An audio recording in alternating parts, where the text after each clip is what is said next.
अस्सलाम वालेकुम students, I hope you all are fine.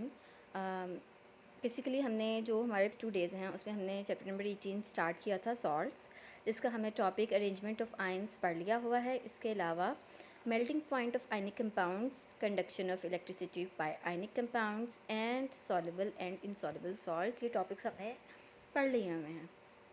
Today we are going to start a new topic, preparation of soluble salts. ठीक है, अब preparation of soluble salts के 2 methods हैं, जिसमें से एक मेथड हमने आज पढ़ना है। ठीक है, which one is reaction of an acid with an insoluble base. अब ये जो मेथड है इसमें हमने क्या करना है, जैसे प्रीवियस मेथड को हमने टाइट्रेशन मेथड का नाम दिया था ना, तो इस मेथड को हम नेम देंगे न्यूट्रलाइजेशन रिएक्शन का। किसका नेम देंगे? न्यूट्रलाइजेशन रिएक्शन का।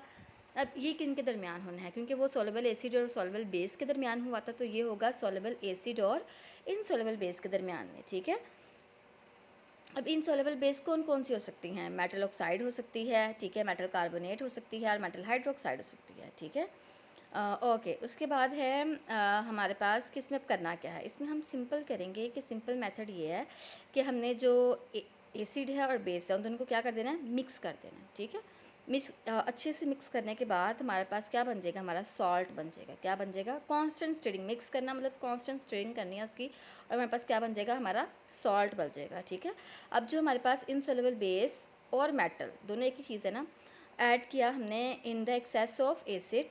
ठीक है, रिएक्शन हुआ और हमारा सॉल्ट बन गया। ठीक है, अब हमने वही काम करना है जो हमने ऊपर किया था, उसको क्या करना है, हमने फ़िल्टर कर देना है। एक्सेस वाटर जो होगा या बेस जो होगी वो निकाल देनी है। ठीक है, फिर उसको एवेपोरेट करवाना है। ठीक है, सैचुरेटेड सोल्यूशन बन जाए, और फिर उस सोल्यूशन को हमने क्या करवाना है, कूल डाउन करवाना है। ओके, हमारे पास क्या बन जाएंगे, हमारे क्रिस्टल्स बन जाएंगे। अब ये उन्होंने रिएक्शन दिया हुआ है कि ये हमारे पास बेस है, उसका रिएक्शन किसके साथ हुआ है, एसिड के साथ, और हमारे पास क्या बन गया, सॉल्ट एंड वाटर।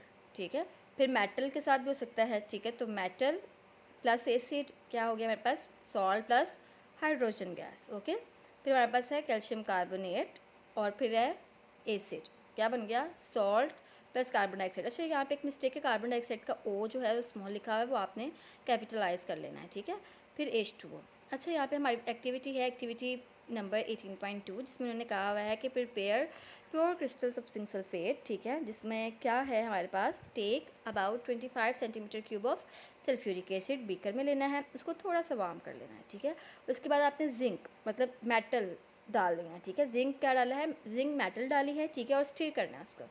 स्टीर करने के बाद वैसे जो इतना स्टीर करना है कि जो मेटल है ना वो नीचे बैठना शुरू हो जाए, मतलब सुपर सैचुरेटेड सोल्यूशन वाला हिसाब हो जाए। ठीक है, अब फिल्टर करना है सोल्यूशन को, जो अनडिजॉल्व जिंक थी उसको साइड पे कर दें। ठीक है, बाकी को फ़िल्टर मतलब फ़िल्टर करने के बाद जो फिल्ट्रेट है जिंक का वो साइड पे कर दें। अब हमने क्या करना है, एवेपोरेट करवाना है। ठीक है, हमारे सोल्यूशन को, और उसको एवेपोरेटिंग डिश में करवाना है एवेपोरेट, और उसके बाद उसको क्या करना है, हीट कर देना है, और लेकिन ओवर हीटिंग और बॉइलिंग नहीं करनी। ठीक है, और उसके बाद हमारे पास कि सोल्यूशन को हीटिंग के बाद कूल डाउन करना है। ठीक है, और क्रिस्टल्स जो है हमारे पास वो अपीयर हो जाएंगे। ठीक है, और उसके बाद हमने केयरफुली उनको भी फ़िल्टर कर लेना है थोड़ा सा, और हमारे पास जो है हमारा जिंक सल्फेट बन के रेडी हो जाएगा। ठीक है, ओके क्लास, अल्लाह हाफिज़।